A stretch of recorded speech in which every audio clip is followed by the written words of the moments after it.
अस्सलाम वालेकुम नाज़रीन, जैसा कि आप सब जानते हैं कि आजकल बारिशों का सीज़न चल रहा है, तो मैंने सोचा क्यों ना आज इसी टॉपिक पर वीडियो बना ली जाए।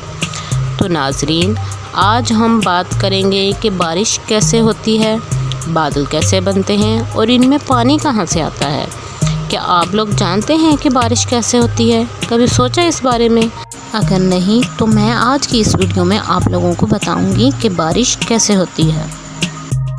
जैसा कि हम सब जानते हैं कि पानी का आबी बुखारात बनकर हवा में जाने का सबसे बड़ा ज़रिया समंदर है।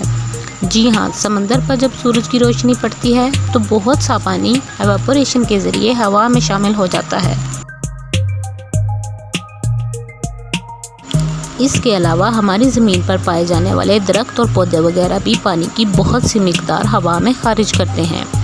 जैसा कि आप सबको पता है कि पानी को जब गर्म किया जाता है तो ये भाप बनकर हवा में शामिल हो जाता है।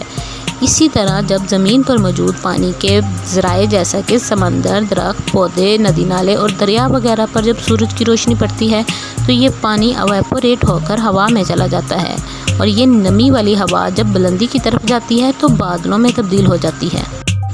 इसके बाद ये बादल जब मज़ीद बुलंदी पर जाते हैं तो लो टेम्परेचर के बायस बारिश की शक्ल में बरसना शुरू कर देते हैं। इस अमल को रेनफॉल कहते हैं। ये बारिश जब समुद्रों पर बरसती है तो बहुत से साहिल इलाकों पर अक्सर तूफ़ान मचाती है।